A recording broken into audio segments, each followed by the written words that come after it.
Welcome back to episode number 18 of the One More K podcast. Today is another day of an episode. I'm excited to have you guys on board. Welcome to the number one show that covers anything Asian, trail running, and business. This is, of course, made up from my side. Needs to be verified by anyone out there. But I'm excited today to welcome a guest on the show. We have, of course, Ned in Singapore. Hi, Ned. And I can verify that what Marcus said is true. This is the number one show for trail running and business, so it's verified, Marcus. Here we go. I'm sure you're not very biased, so all very good. But more importantly, we have JP Alipio on the show. Good morning, JP, all the way from the Philippines. Hi, Marcus, Ned. Good morning. Morning, man. How you doing? As far as I know, this is the only show covering business and trail running. So definitely it's number one. Exactly. It's all about the context. If there's only one out of one, it's a number one. Yeah, it's good to have you on the show. I saw that Ned didn't get the brief that today is the day for not being shaved, not being shaven. But yeah, all right, we're both. I think I today I decided to keep my beard on. And Ned is the one that is keeping it clean. Thank you, Ned. I'm a clean living individual, man. This is it. This is the clean living look. I wonder if that's more Singapore, more you. I don't know. Anyway, so JP, we are excited to shed some light today on the Philippines, a country that has been really making its noise in trail running, ultra running, outdoor sports recently, and has some of the best runners in Southeast Asia, not maybe even Asia. And we've seen many events happening. And of course, you are the founder of a very important event or two events of the Philippine race calendar. So we're very pleased to have you here. The first question, kicking it off right now, is the show is called One More K, which means it's all about this mental game you play at the end of the race. Just one more K, just one more K. When was your last One More K moment? Well, for running, actually, it's been a while. My last One More K moment in a race was last December with my dog. We had a Canicross race, and it was a 5K, and it was very, Canicross race, very fast competition. You're practically sprinting from start to finish. And the last kilometer, I was basically fighting with a good friend and his dog, and we were running full sprint to the finish line. And that last kilometer really, really hurt. Basically we finished, I think, 10 seconds behind each other, and both dropped at the finish line. We couldn't stand when we got to the finish line, both of us. So that was a really fun One More K. Canicross race. I sometimes tell people I'm more scared of a 5K than a 100K. There is something about a 5K where there's just no hiding. You absolutely have to bury yourself. And you're right. Like some of those Ks inside of 5K can be. They hurt. Like they hurt from the start to the finish.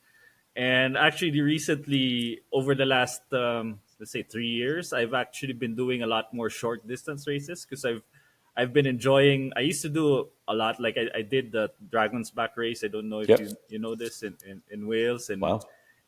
Training for something like that, like 300 kilometers, something. It's a long slog. And a few years back, I decided I want to do some faster races. So I've been doing a lot of 10, 15 kilometer races. Really, the races where you can actually bury yourself from start to finish and empty the tank, essentially. What's your goal for the 10K? What's the target time you want to get to? I'm not a very fast, because I never run on the road. I only run on the trail because I run with my dogs all the time. So my probably my fastest 10K is like 40 minutes or something like that. It's okay. 42 minutes. It's okay. I mean, look, you're speaking to, I used to be fast, but Marcus was genuinely fast. Marcus is a track dude, so he knows about the pain. Yeah. Yeah, I didn't mean to say that, but you gotta do sub 40. Come on, JP. I mean, that's really what you have to go for here. Yeah. Wonderful. Before we're going to go to the Cordillera Mountain Ultra Marathon, these are the races, of course, you have been creating in Philippines. We want to hear all about it. We have, as usual, our news section, so we make sure that we cover the most important parts in the trail running world. We are digesting the delicious news of trail and ultra running that happened the last 5-6 days. And there, as usual, has lots been happening, and we're going to pick the most important ones. I think I came across a story that kind of fascinated me quite a bit, was another world record attempt by an Indian lady. And because we were highlighting especially female and Asian runners, I thought it's important to make sure we cover as well the lady called Sufiya Sufi, an Indian lady who is attempting to run around the world in 2025. It is Wow. a 4,075 kilometer long route. 40,000. 40,000. Did I say 40,000 14? You said kilometers. 4. Oh, wow. I say, yeah, it's times 10, 40,000 kilometers. Thank you. Wow. Navigating the world. I find that impressive. She's actually well known in India. She already has some other world records under her belt, and she's adding this one to it. She has done mostly stuff in India and in Qatar, but now she's planning this year to do the world tour for 2025. That's her running. She is that this lady has done, I had kind of heard of her before. She's done some big stuff, like some really big stuff. But we had the guy from Vikas from India on the show before. At the end of this article, it says, she's quoted as saying, ultra running is a new sport in India, does not have recognition. As a result, she struggles to find sponsors, support. She sometimes does crowdfunding. But then, so she needs sponsors. Marcus.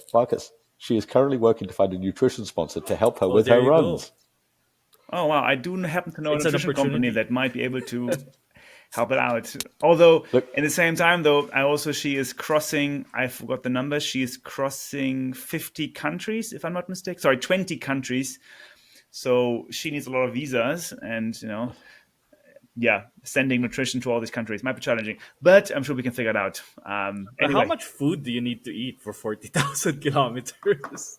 I mean, we sponsored recently a duo that was walking from Hanoi to Ho Chi Minh City, which was around 3,000 kilometers. They did it in around 85 days. So every day they basically did a half marathon. And they were Wow. both also vegans, which was like extra challenging. If you walk into the countryside of Vietnam, you do find a lot of tofu, which is great, and veggies, but most meals have meat inside. So they had a very bland diet throughout, and they were pretty much downing our energy bars five a day because it reminds them of home. They're both British, but yeah, it was definitely a challenge to eat enough food in those Yeah, for countrysides. sure. I was a vegetarian for a couple of years back, and you don't realize when you eat meat that when you become a vegetarian, you have to eat like 3 or 4 times more because the calories are just so few.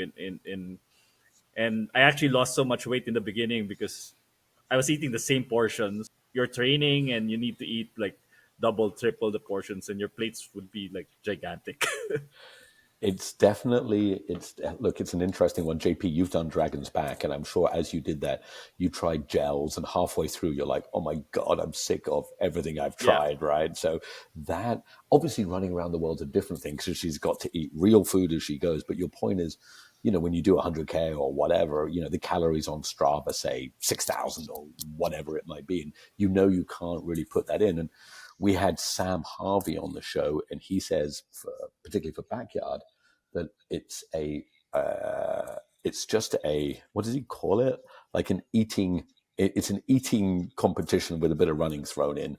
I think running around the world, it's at such a lower pace. But you're right, like it's going to be interesting to see, because she can't carry the gels the whole way. But anyway, well, good on her for running around the world. She did say that once she's finished running around the world, she said she hasn't even tapped the sides of the ideas that she has of what she wants to do. So Wow. I don't know where she's running next, if she's run around the world, but this lady's got some big ideas Wow. Be amazing if she can do it. for sure. We'll follow her journey, and it's planning time. So next year she will do it.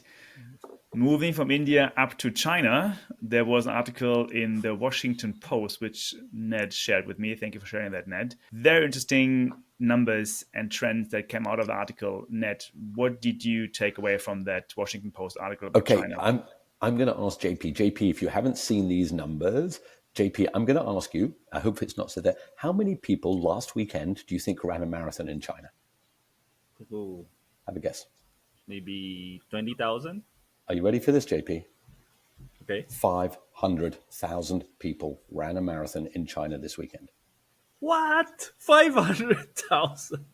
Well, that's like less than a percentage point of their population, isn't it? But still, isn't that wild? It's huge. It's huge. Yeah. Like we talk about business on the show and the growth of running, and a bit like Marcus said, we're biased. We're all biased. We're all runners. We all want to see it grow. But 500,000 people running a marathon this weekend. How many events was that? 500,000 runners. 50. I don't know. So there were 500,000 runners participating in 50 marathons across China. So we're talking only the marathon distance. So it happened last weekend where 50 marathons. The number in the report also says that only a few years ago, as usual, there were only 2 marathons. Now there are over 700 marathons in China in a year. So that's really a phenomenal growth. I also wanted to point out if you other rather interesting comments and observations in this article where, Ned, did you read this? I wanted to make sure that it's covered. So it was about how the marathons try to be different and how they can sell, the uniqueness. Given there's so many events now, there's a high competition. For example, one of them went through a old mine, and it was like a rock and roll concert at the end of at the finish line. The other one went through the film park, like the Hollywood of China, and you can run through the different sets of filmmaking, and people were hoping to see some celebrities. Another one was at the coastal town. They were serving 80,000 shrimps at the aid stations to to add something unique to it. So JP, you've 80,000 shrimps. That's very unique. JP, you've got your work cut out now. JP, you've got to come up with some ideas, man. I've been to a marathon where there's been concerts on the road, but never with 1,000 shrimps at the end. That's something. It's quite intense. Yeah, it's definitely a good sign from China that something's happening. People also criticize, or usually it might be money-making machine. But yeah, as with every hype, things come and go. So I think right now it's a hype cycle, and then we'll see some consolidation afterwards. But yeah, it's good that people are out and doing exercise. Well, it just also means that a lot of people now have a lot more disposable income and time. I mean, that comes with more wealth and more time. Essentially, people are more concerned about their health, and the trends also they tend to follow or the Western trends as well. So marathon, ultramarathon, trail running. It's good for us. Good for us. Moving on to a race we covered last weekend. So quickly wrapping up that one, the Cocodona 250. We had a very exciting finish. We covered it last week because also, Ned, one of the participants. What happened to Jeff Browning? So Jeff Browning, Bronco Billy, one of the greats, 50-year-old dude, only just behind Speed Goat Carl was one of the great kind of 100-mile guys. He was my coach for like 6 months coming into Backyard, so I know him well. He's a good dude. And this race had some real people in it. So there was String Bean, if you know who String Bean is, who's the Appalachian Trail. There was Michael Versteeg. Jeff was leading 250-mile race from about 40 miles out. His breathing, he had some breathing issue. By 20 or 10 miles out, he could only breathe through his nose. With a few miles to go, he basically couldn't really breathe, which obviously is an issue. And with 3 miles to go, he was leading, but he was walking, and a guy just ran past him. The guy just ran past him and won because he was walking. And what are you going to do? Jeff Browning didn't complain. He wasn't moaning and bitching. It was like, that's a 250-mile race, man. Like shit happens. Is how it is. So it was pretty cool. And being competitive at his age is pretty amazing. Yeah? He's 53. I'm 57. Like, I love to see these old dudes. Did you see Carl Meltzer won another 100-mile race? That's like his 23rd year in a row that the dude is winning. So I think as we get, these big long races, Jeff Browning, the Cocodona is becoming, Marcus, They had a live stream for the entire time. Wow. 200. How long was that? Like 5 days. 30 hours? 5 days. 5 days live stream. Wow. And Okay. the world's changing, man, from 500,000 people in China running to 5 day live streaming on a 250-mile race. We're in a little time period where anything goes, man. Moving on to Europe, Transvulcania, Adidas Terex, very popular and beautiful race on the island of La Palma. Happened over the weekend, and Jonathan Albon again made it. He came first. Ruth Croft was the first female. Pretty amazing finish.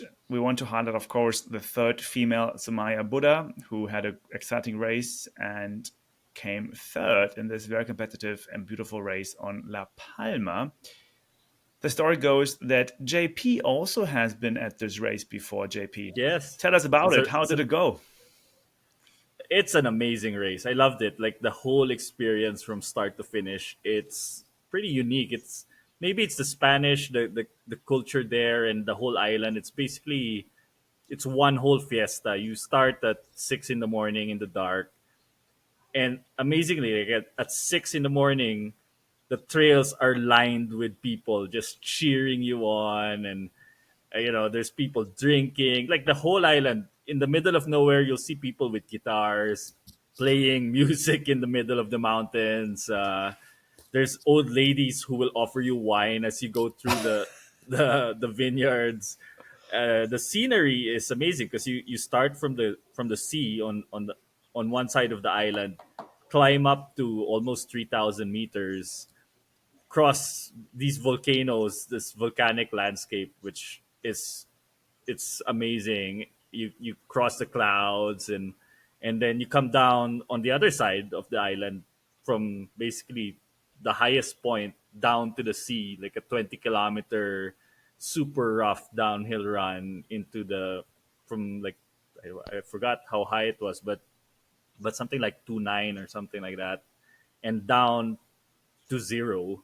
This whole downhill section, it's full of people. It's like it's so full of people from the top to the bottom. It's amazing.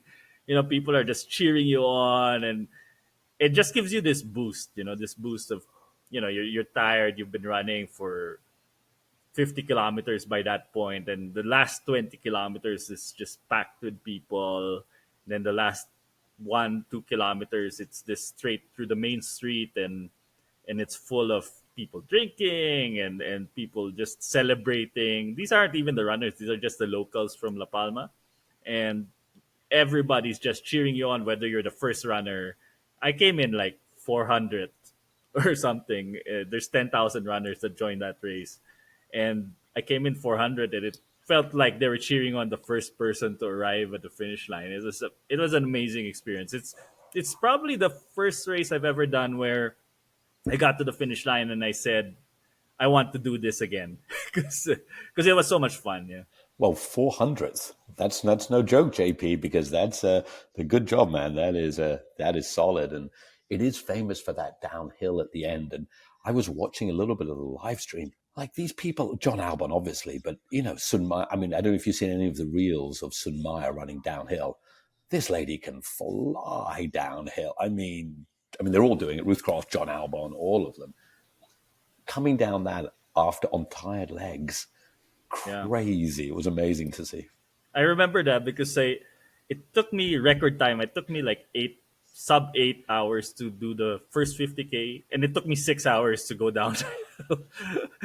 I didn't realize how destroyed my legs would be from that, and it's a really rough. My shoes were pretty wrecked by the end of the race because the rocks are pretty sharp, and they really shred the shoes. Yeah. But it's amazing to see an Asian actually stay on the top step. No, third place at that race. It's probably one of the most competitive races on earth. You have the best runners go there, and it's always very fast. Like for the sharp end of the race, it's always very fast for them. It is. It looks super fast. Sun Maya was closing. Like she's going to win. She's going to win. I mean, obviously you've got a lot of talented, Filipino athletes coming through as well. But I think from the Asian athletes, I think it really is Sun Maya who is she was like 15, 20 minutes behind Ruth Croft. And I Yeah. don't know if when you watch her, man, she has a determined look on her face. She is not messing around, this lady. Like it is Yeah. full gas. Like that race she did in China recently when her and the top Chinese, I saw that one. That was amazing. they were killing each other. I mean, they were not, this idea, sometimes it's this idea, oh, let's run in and hold hands and win together. You're like, Sudmire and that lady were not holding hands and running in together. That was going to be an absolute blood sport to the end. Yeah. And, It's it's so different now, the ultra marathons, where it used to be they would have like 30 minutes between each other, and now it's like minutes, like a few minutes, even seconds for some. 10 years back, the distances between competitors would be 30 minutes to an hour. Now a lot of the competition is really really close. Even here in the Philippines, the competition is pretty close for the competitive events, the ones where all of the top runners come, and it's probably like 1 minute, 2 minutes between the top 10. Good good to see. keyword, Philippines. Let's switch gears and move over to this country with 16,000 islands. I don't know if that's correct. What's the latest number? uh 60. Shucks, I don't know actually. Okay, whatever. Seven, A lot of islands and a something, lot of it's a lot, hills. it's a lot of islands. Yeah, a lot It's of islands. thousands of islands, yeah. Tell us more about the story of Cordillera. What? Well, the Cordillera Mountain Ultra is actually our second event. We have the Cordillera Challenge, which we've been doing for 15 years now. It's a mountain bike race, which we're doing this June. And the Cordillera Mountain Ultra, we started it in 2015. And it's now, I guess, almost 10 years since we started that race. It's a 50-kilometer race that goes around Mount Ugo. And we have like a good, it's not a very big race in terms of number of people, but then we have a lot of people come back every year. It's one of those few races where people like coming back, and you see the same faces every year. It's very like a tight knit community. We do the race in this small village in the middle of the mountains, so the capacity of the village actually dictates how many people we can allow to join the race, because the village is tiny. And most of the people who join the race, as part of our sort of social program, we teach the villagers how to create homestays out of their homes. So we taught them how to cook. We taught them how to do the accounting and fix their homes to receive guests and make money from adventure tourism, essentially.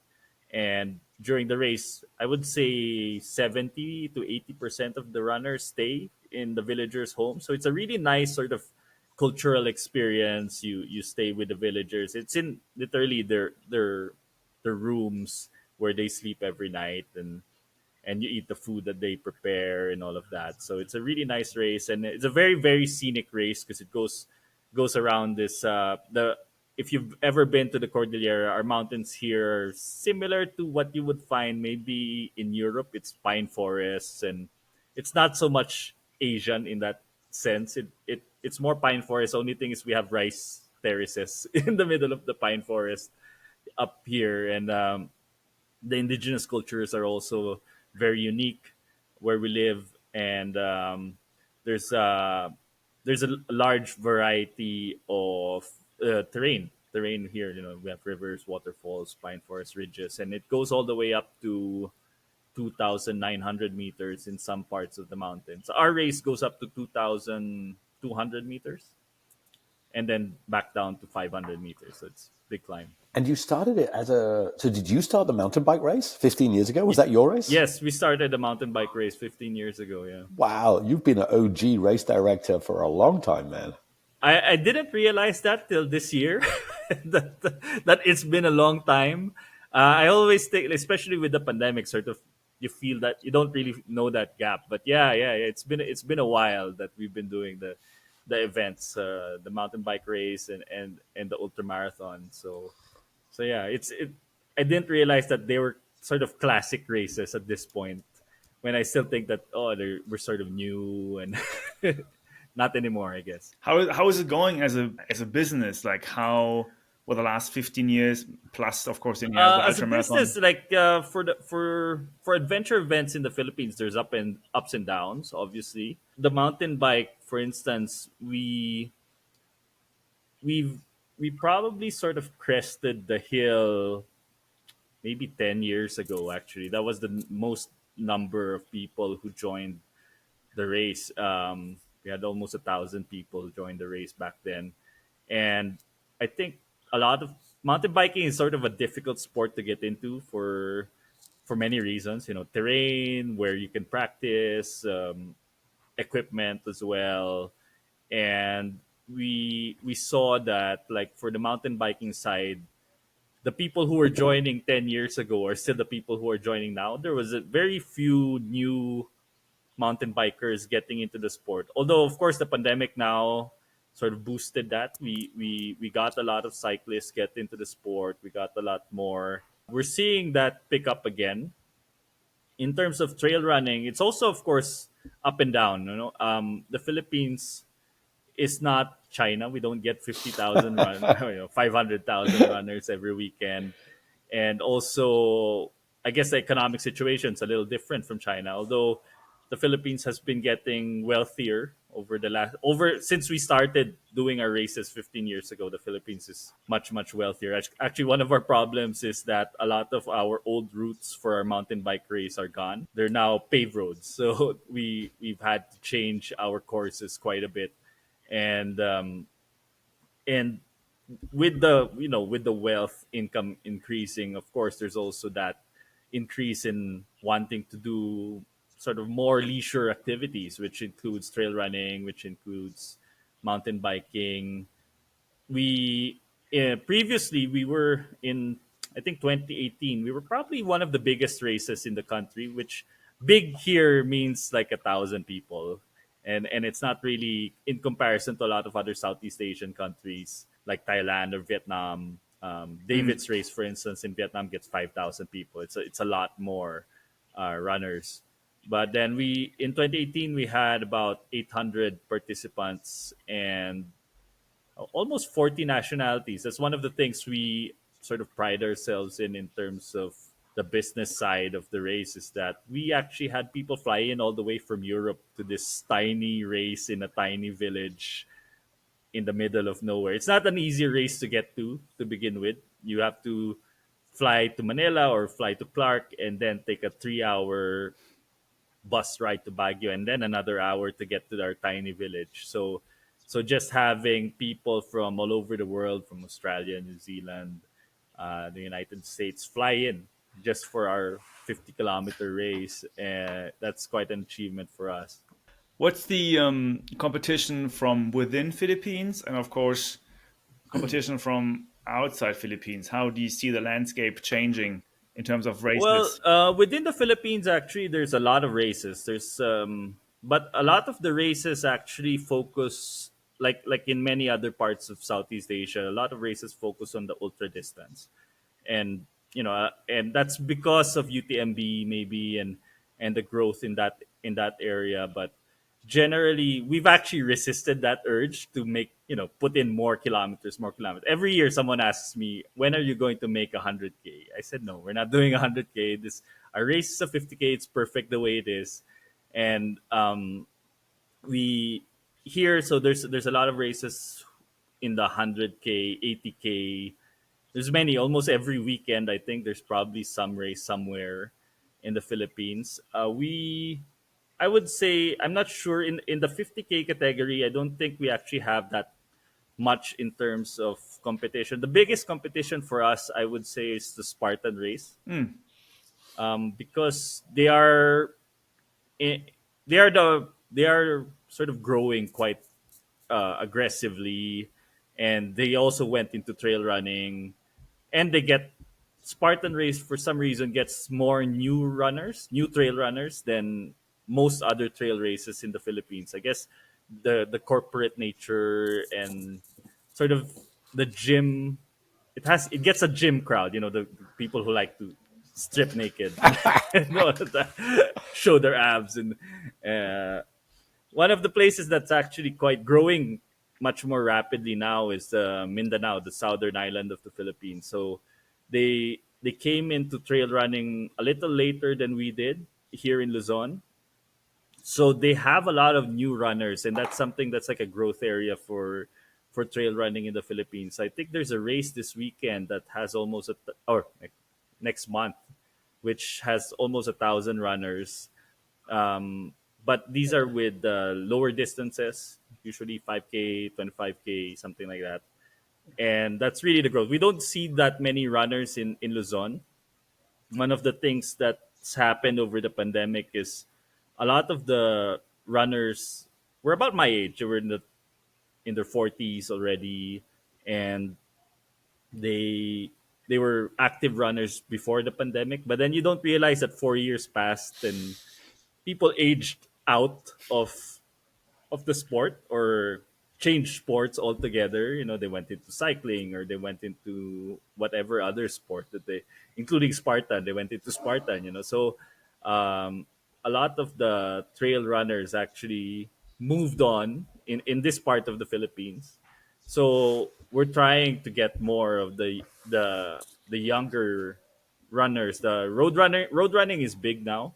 Again, like everywhere in Asia, road running is growing, but the transition from road running to trail running isn't often as clear. You know, you don't really get that transition so quickly Yeah, from road to trail. but at least look, it's there's so much interesting there. Like I first went to the Philippines like in 1991, like 30 something years ago, 30, and I wasn't really running there. You'd see nobody running. Your point that across all of Asia, the growth in wealth has meant that people have free time. If you don't Yeah, have wealth and don't have free time, you're not running. I mean, it's just basic facts, right? If you're struggling to make your life, and the Philippines, like Vietnam, like many countries, has grown unbelievably, and also has become, like you mentioned, Mindanao. Obviously, 30 years ago, 20 years ago, you weren't running there because that had challenges, yeah, politically, economic, politically, there was, yeah. trouble, Safety and safety. Yeah, everything. like Yeah, there was, but it's amazing to see. So maybe a question is this, is that, is it good overall? I.e., you say, the ab dudes and dudesses want to go to Spartan to show off their. I'm pretending to show my abs. I don't have any, so we can't do it.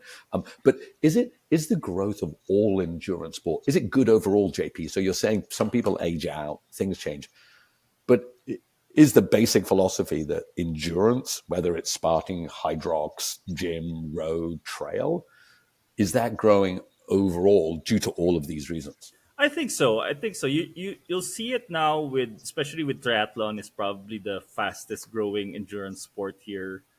You see massive numbers join the triathlon races in the Philippines, especially since it's, the Ironman group is obviously with the UTMB. The Ironman group is also so big with their promotions, and even though it's expensive, like to join a Ironman race is something like 400 US Oh, dollars, I more, think, more, more, or JP. $500. More. Yeah. I did Ironman 10 years ago, dude. It was like 700. It might be less in the Yeah, Philippines. right. It's See, there expensive. you go. 10 years ago, it's expensive, but still, it's become.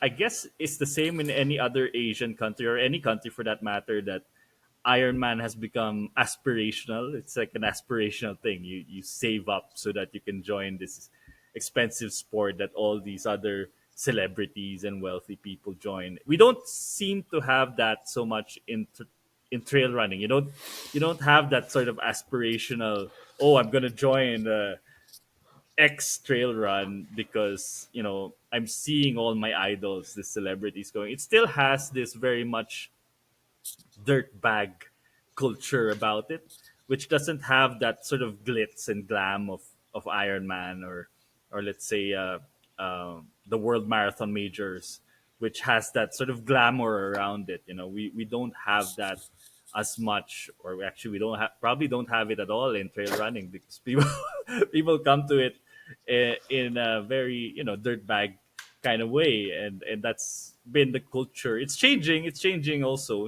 like when we started the trail runs, we used to have more hikers who would become trail runners. The people who would go outdoors, they would become the trail runners. But then maybe for right before the pandemic, most of the trail runners were road runners or marathoners who would transition to trail, and that was where the growth area was. But I think now, I don't know. There's so many pathways to get there.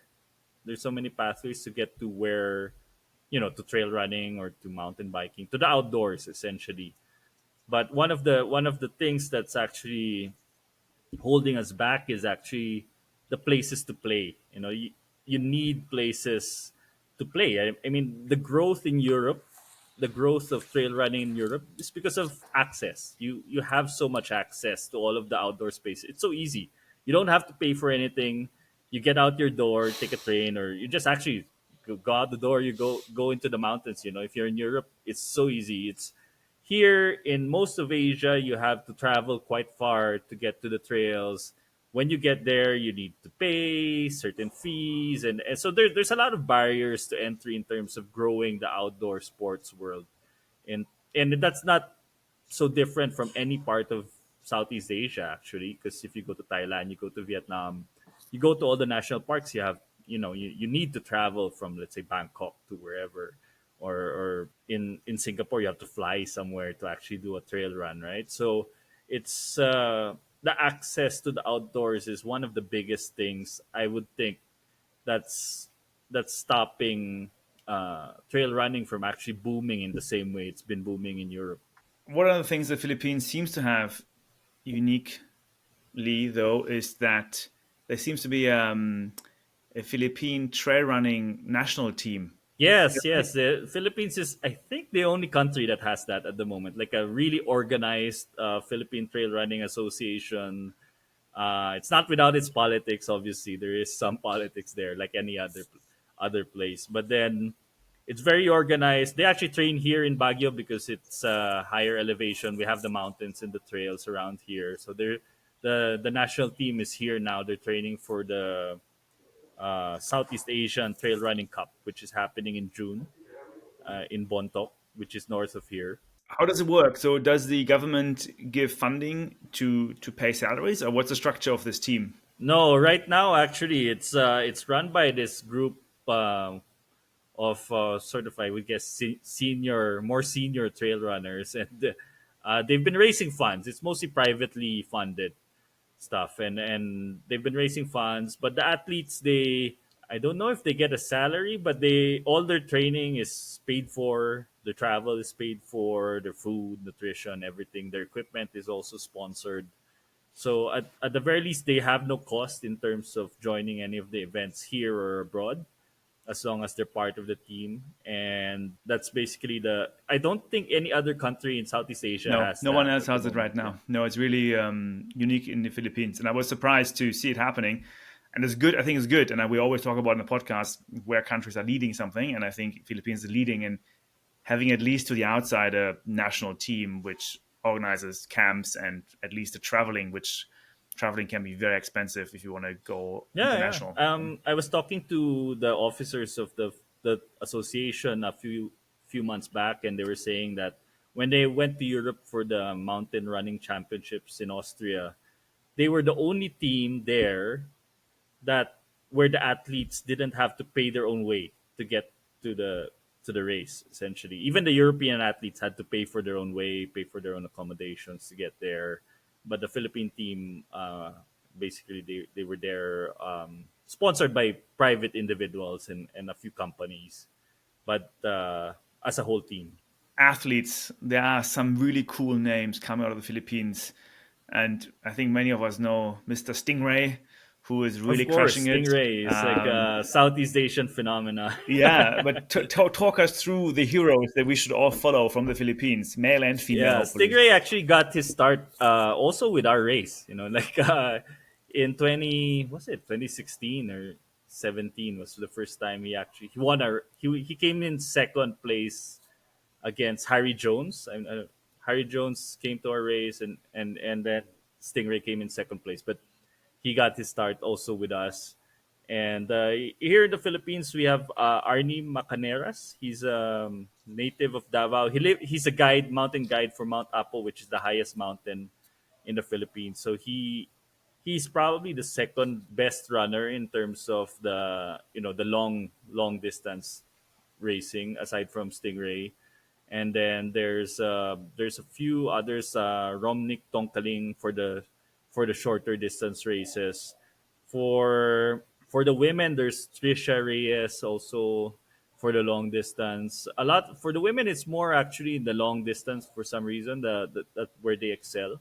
The men, there's both the long and the short distance in terms of trail running. But the focus of the Philippine Trail Running Association is mostly not in the really ultra distance, not in the 100K or 100 mile, because that's not the competitive distances for trail running in terms of the professional side of the sport, the Mountain Running Association, and it's more in the 70 and the 30, 25 to 30K where they're trying to focus on right now. Why is that? Do you think that's because of prize money, or like, why do they focus on the shorter distance? Well, the competitions are, how do you call it? The sort of athletic federations. Those are the sort of the sanctioned trail running races are in that distance, not in the 100 mile or 100K distance. So if you look at the World Mountain Running Championships, the distances are 70, I think, for the long, or 80 for the long, and I think 30K for the short distance race.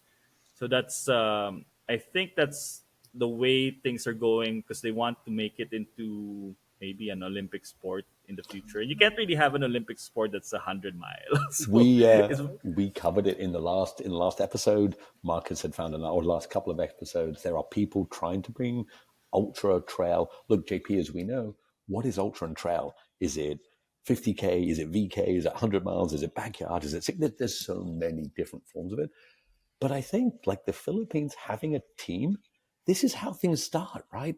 Like, in 30 years' time, when every country has a national trail running team and it's golds in the Olympics, people will be like, how did all this start? It does just take a few committed people to be like, let's do this. Like it makes sense.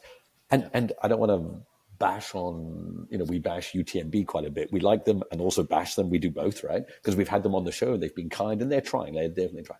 But prize money. Sunmaya won €1,500. That's it, right? She got third. Sunmaya won €1,500. that's so small. If she races in China every weekend, she'd make 10 times. and the point is, like, it doesn't even cover the airfare, right? Like, so when you said the Philippine team is getting paid to go there, I mean, that's massive. It's still small money. We're not making football money or basketball money or stupid tennis money, but we've got to start somewhere. And it's amazing. What was it? Was it just a few people thought, let's do this, and they agitated for it? How did it?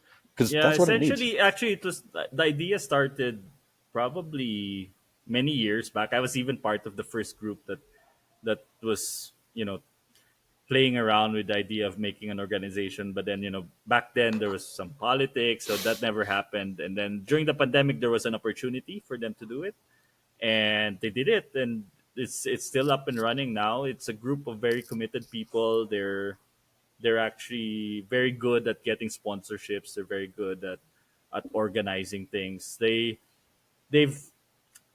I mean, kudos to them. They've spent a lot of their own money putting it together. It's not cheap, sending 20 athletes or even just training 20 athletes for 4 months, 6 months of the year and supporting them. It's not cheap, and a lot of what the Philippine Trail Running Association has been able to do has been because of the individuals that are part of it, really, because they've gone above and beyond what was needed, and really, took money out of their own pockets just to keep this going. And with the Southeast Asian Trail Running Cup, which is happening next month, I think that's going to push a lot of the Southeast Asian countries to make their own teams. They make their own teams and sort of copy the Philippine model, I guess, of having an organized, and in most, actually, the Philippines, in most other countries, the trail running is much, much bigger than the Philippines, in comparison to the numbers.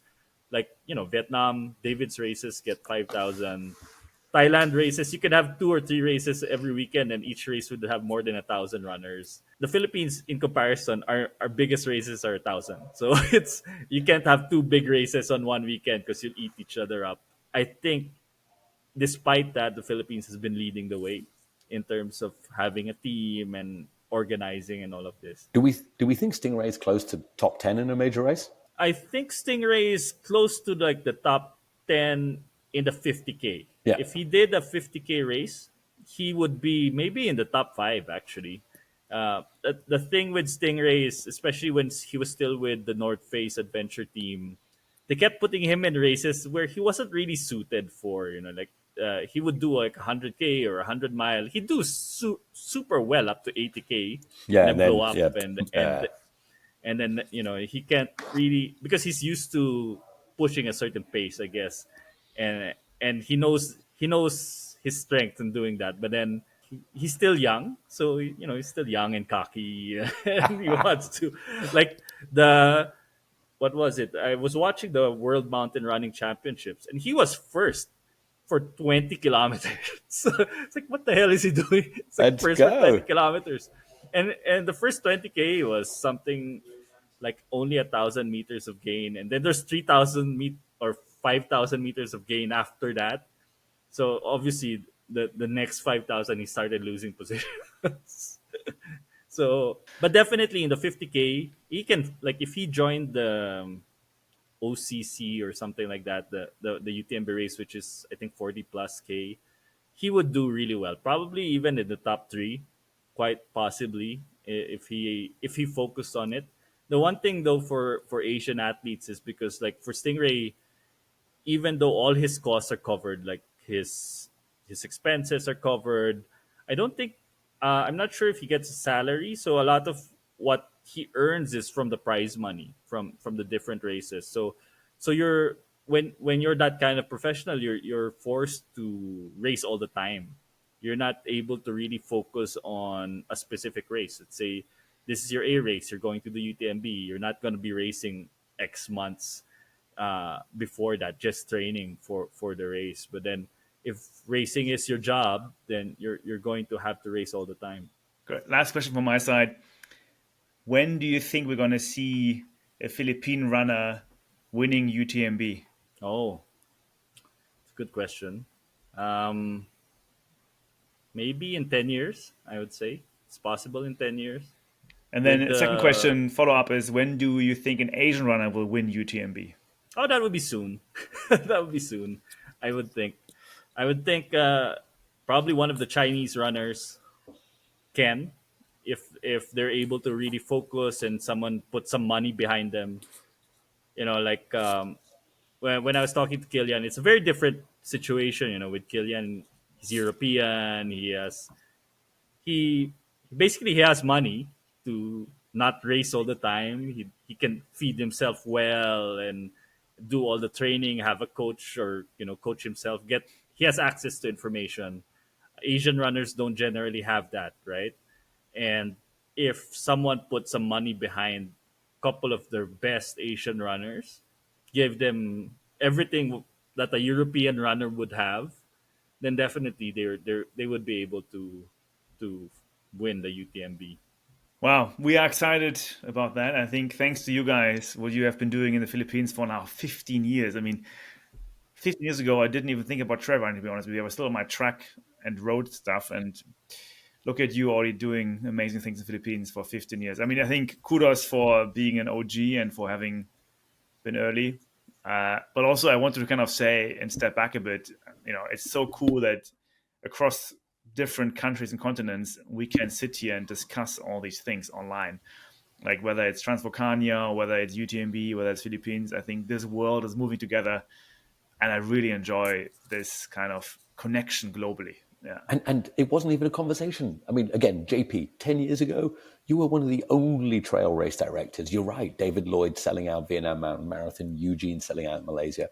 But there wasn't podcast. There was nobody. Like, this conversation wasn't, we weren't talking about Stingray or St. Meyer or any of these races today. Like the fact that even on I Run Far and the European, the fact that you got Killian on your show, like, it's so good to see that conversation. And you're right, like, different countries moving at different speed. Vietnam, obviously a lot happening there, Philippines. But it's Yeah. good to see, man. Like, it's one day Asia will people will be like, not just flying for one race to Philippines, they'll be doing a whole circuit out here. Yeah, yeah, I hope so. I mean, one of the things really is just in Southeast Asia, it's so easy to travel now. You can go, you can hop on a plane in Singapore, be in the Philippines in an hour, or Vietnam or Thailand or wherever. Actually, it's so convenient for many people to travel. So a lot of people just travel around, like Eugene's race or David's race. It's it's basically the neighborhood, in the neighborhood, Yeah, the backyard, backyard. Yeah. which is one of Ned's favorite words. Well, JP, we're wishing you all the best. Big shout out to your races. That one coming up, one is coming November. You also have a podcast. Everyone, please dial into the podcast. It's a great. The name of the podcast. You want to give it a quick shout out? Yes, it's the Wildcast podcast. So you can find it on most of the streaming, like Apple and Spotify. Wonderful. The last part of the podcast, of the One More K podcast, is Ned's drop of inspiration and wisdom, how I always kind of coin it. You're more than welcome to stay, JP, please, and listen to Yeah, of course. Ned's poetry that he puts together every week for each show. And for that, Ned, as usual, I'm handing over to you. I sometimes wonder, because you call it inspiration and wisdom, and I really don't have a lot of that, so I just write whatever comes out my head. So you can. This one's a bit of a shorter one. I'll be honest, partly because I wrote it a bit late, and partly took me a while to figure out what to write. But it won't surprise you what I'm writing about. This one's called "That's a Lot of People." That's a lot of people. 1 million people want to do the London Marathon next year. 500,000 people ran a marathon this weekend in China. I love it. Running wasn't a thing a while ago. When I was young, it was a weird thing. It used to be called jogging. No one liked that. No one wants to be called a jogger. But it's okay. Now we're all runners. I haven't heard the word jogging for ages. And I have to say, it's so good that if you're running or jogging, that everyone is getting it. Because runners are better people, better humans. Aren't we? We're better for running, physically, mentally.